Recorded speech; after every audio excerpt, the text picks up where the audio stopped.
दोस्तों नमस्कार, आप देख रहे हैं खबर तेज़। मैं आपके साथ साहिल। जैसे कि हम सब जानते हैं, हमारे देश में दो तरह की नवरात्रि मनाई जाती है, एक चैत्र नवरात्रि, एक शारदीय नवरात्रि। तो सबसे पहले चैत्र नवरात्रि क्या है, शारदीय नवरात्रि क्या है, इन सब चीज़ों के बारे में हम जानेंगे। हमारे साथ एक बहुत ही खास मेहमान है उसके लिए तो। और जैसे कि हम सब जानते हैं कि इस मार्च 30 तारीख से हमारी चैत्र नवरात्रि स्टार्ट हो रही है, और उसकी क्या विशेषताएं हैं, क्या नियम हैं, क्या हमें फॉलो करने हैं, किस पूजा को करने से फल प्राप्त होगा, क्या नहीं करना है। तो नवरात्रि की विशेषताओं के बारे में जानने के लिए हमारे साथ आज जुड़े हैं पालनेश्वर धाम के पीठाधीश पूज्य श्री शेषधर जी महाराज। तो सबसे पहले महाराज जी, आपका बहुत बहुत स्वागत है हमारे चैनल पे। आपको भी स्वागत है। जय माता दी। नववर्ष की बहुत बहुत शुभकामनाएं आपको, आपके चैनल को, आपके चैनल माध्यम से सारे देशवासियों को, देवी भक्तों को बहुत बहुत शुभकामनाएं। तो महाराज जी, सबसे पहले मेरा क्वेश्चन यही है कि हमारी जो दो तरह की नवरात्रि है, इन दोनों नवरात्रि में डिफरेंस क्या क्या है? डिफरेंस तो देखा जाए तो ऐसा कुछ नहीं है। नवरात्रि है, साल में 2 बार माता जी का ध्यान करने के लिए विधान बना है। ये द्वापर युग से पहले से है, सतयुग में बना हुआ है, जो कि विशेषता पहले में है। विशेषता यह कि आप शुरुआत कर सकते हो, जैसे आपको व्रत का शुरुआत करना है, पूजन का शुरुआत करना है, किसी संकल्प का शुरुआत करना है, तो आप प्रथम नवरात्रि से प्रारंभ कर सकते हो।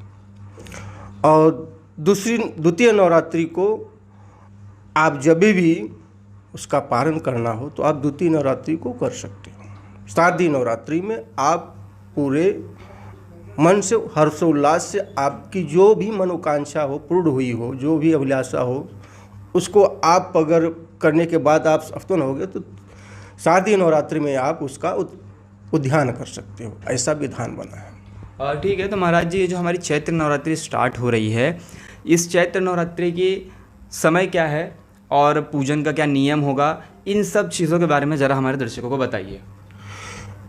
इस बार चैत्र नवरात्रि 30 मार्च 2025 को लागू हो, यानी कि नवरात्रि प्रारंभ तो सुबह से हो जाएगा, जबकि जो प्रतिपदा है, प्रथम दिन है नवरात्रि का, वो 12:30 तक है 30 मार्च को। इसके अंदर आपको घट स्थापना करना है। तपश्चात इसके अंदर आप घट स्थापना, कलश स्थापना कर सकते हो, देवी का पूजा पाठ कर सकते हो। इसके परांत भी पूजा पाठ करो, लेकिन जो घट स्थापना है 12:30 के पहले आपको पूरा करना है। और एक दिन की हानि है इस नवरात्र में। द्वितीय और तृतीया 31 मार्च को ही संपन्न हो जाएगा। इसके बाद 1 तारीख को चतुर्थी लग जाएगी। इस प्रकार से 6 तारीख को नवमी, रामनवमी हो जाएगी। इस प्रकार नवदुर्गा नवरात्रि संपन्न होगा। इस पर यह विधान है। और पूजा करने का नियम सनातन धर्म में जो अपनी पद्धति है उसी प्रकार से पूजा है। मेन देवी के स्मरण और उनकी जो पाठ है, जो उनकी विशेषता है, उनका गुण है, जो स्तवन करता है, जो मनन करता है, चिंतन करता है, उससे अत्यधिक लाभ होता है। बाकी जो भी अपने सनातन धर्म में पूजा पाठ के बने हैं हुए हैं जो भी पदार्थ, उनको आप अर्पण कर सकते हो। दीप, धूप, नैवेद्य, और ख़ास करके देवी को मिष्ठान में बतासे की अद्भुत माना जाता है। उनको बहुत पसंद है, इससे वो बहुत प्रसन्न होती हैं। बाकी अगर कुछ भी न रहे ना, बतासा रहे, तो माता अति प्रसन्न हो जाती हैं। और उनका पूजा, माता जी को आप पूजा कुछ भी चढ़ा करिए, आपके ऊपर है, अपनी शक्ति ऊपर, लेकिन उनका चिंतन बहुत ही है। माँ का चिंतन करना अत्यंत शक्तिदायक है, बहुत शक्ति मिलता है। 9 दिन देवी का अलग अलग रूप है, अलग अलग प्रकार के सृष्टि को चलाने के लिए उनका प्रादुर्भाव हुआ है। माँ की शक्ति एक है, जो आज शक्ति जगदम्बा माता पार्वती हैं, उन्हीं का रूप है सब। और पूजा सुबह शुद्ध होके, शुद्ध आसन शुद्ध करके, आप पूजा का जो सामग्री है उसको शुद्ध करके बैठ जाइए। माँ का स्मरण करके आपको ज़्यादा नहीं, सिर्फ यही मंत्र बोल दीजिए, तमेव माता च पिता तमेव तमेव बंधु च सखा तमेव विद्या द्रविड़म तमेव तमेव सर्वम मम देव। यही संपूर्ण उनका हो जाएगा। आप उनके चरणों में मस्तक हो जाइए और देवी का गुणगान कीजिए। जो देवी महात्मा में जो 13 अध्याय है उसका पाठ कीजिए, स्तवन कीजिए, यही विधान है। बाकी शक्ति तो उनके ध्यान में ही है। आप पूजा किसी प्रकार से करो, किसी वस्तु निम्न आपके पास हो तो निम्न वस्तु से करो, कोई ऐसा खास नहीं।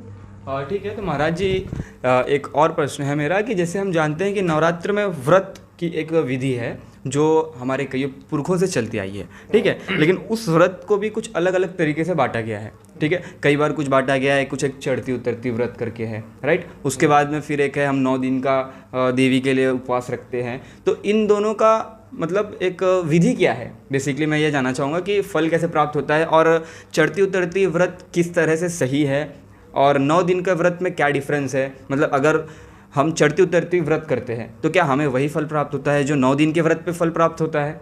ये मेरा क्वेश्चन है आपसे। ये आपने बहुत बढ़िया क्वेश्चन किया है। इस स्थिति के लिए बहुत लोगों में शंका बनी रहती है। पूजा पाठ या पद्धति करने में लिए अड़चने आती हैं। तो मैं आपके चैनल से ये मैं सिद्ध करना चाहता हूँ कि आप व्रत का यानी कि मनोव्रत 2 प्रकार से, आहार व्रत, मनोव्रत 2 प्रकार का व्रत होता है। तो आप अगर मनोव्रत से हो तो सब पूर्ण होगा। आप चाहे चढ़ती रहो या उतरती रहो या 9 दिन का रहो, लेकिन मनोव्रत होना चाहिए, मन से व्रत होना चाहिए। आप फल से व्रत हो, भोग से व्रत हो तो उसकी गणना नहीं होती है। आप व्रत नहीं भी हो तब भी माता भी प्रसन्न होगी, लेकिन मन से हो आप तो ये तात्पर्य रखता है। लेकिन विधान क्या है कि जैसे कि हम देखे हुए हैं कि 9 दिन का व्रत से करने से उनका जो ध्यान है माता के चरणों में निरंतर लगता है। अगर हम 1 दिन का व्रत रखेंगे तो 1 दिन माता के चरणों में निरंतर मन लगेगा, बाकी दिन हमारा मन भटक सकता है। इसके लिए हम आचरण और शुद्धिकरण और मन स्मृति को एकत्रित करने के लिए तंत्र पर क्रिया मतलब ऐसा बना है सिस्टम, उसी में हमें रहना चाहिए। अति ध्यान लगाकर जिस कार्य को किया जाए तो वो कार्य तो सिद्ध ही होगा। तो ही विधान से आप चढ़ती उतरती भी रह सकते हो, 9 दिन का भी रह सकते हो, लेकिन मन पूर्वक रह सकते हो। आप नहीं भी रह सकते हो, पूजा पाठ कर सकते हो, स्थापना कर सकते हो, आरती कर सकते हो, हवन कर सकते हो, ध्यान कर सकते हो, उनका पाठ कर सकते हो, पाठ श्रवण कर सकते हो, पाठ करवा सकते हो, होम कर सकते हो। आपको सब फल प्राप्त होगा, इसमें कोई संदेह नहीं है। आप व्रत रहो, व्रत रहने से आपका मन केंद्रित नहीं होता है तो व्रत रहो। अगर आपका मन केंद्रित है, माता के चरणों में केंद्रित है, तो आप व्रत रहने की जरूरत नहीं है। आप सात्विक आचरण करने वाले हो, सात्विक भोजन करने वाले हो, तो आपका मन विचलित नहीं होगा। देवी के चरण में आपका मन अगर पड़ता है तो आप के लिए व्रत रहने की जरूरत नहीं है। व्रत रहने का मतलब है आपका मन केंद्रित हो माता के चरण में, इसलिए व्रत रखने से आप केंद्रित हो जाओगे, एक बाध्य हो जाओगे। अन्यथा कोई ऐसा नहीं है। हर प्रकार से माता जी जीवन को चलाने वाली, सृष्टि को चलाने वाली माँ अन्नपूर्णा है। उनका किया हुआ सब कुछ है। आप सात्विक रहो, सनातन धर्म में जो पद्धति है उसका आचरण करो और देवी का स्तवन करो। 9 दिन देवी का आता है, जो जिस दिन दिन आता है निरंतर उनके ध्यान में लगे रहो। ठीक है। तो महाराज जी एक और मेरा प्रश्न है कि ये जो नवरात्र पे हम जौ को उगाते हैं, इसके पीछे का लॉजिक क्या है एंड इसकी मान्यताएं क्या है? पूर्व काल में, देवी काल में, जब देवी ने असुरों का संहार किया, पृथ्वी एकदम धराशायी हो गई, जलमग्न हो गया, कहीं कुछ नहीं रह गया, तो हाहाकार हो गया। तो ब्रह्मा जी ने बोला सृष्टि कैसे चली? माता जी ने तो वही जो जौ था, वही जौ प्रथम अन्न था धरती का, वही जीव प्रथम अन्न था, वही जीव उसी अन्न को सब खाते थे। ऐसी मान्यता मानी गई है और विज्ञान भी संशोधन किया है कि जौ एक ऐसा अन्न है, उसमें अगर उसका सेवन करने से कई प्रकार के रोग नष्ट हो जाते हैं।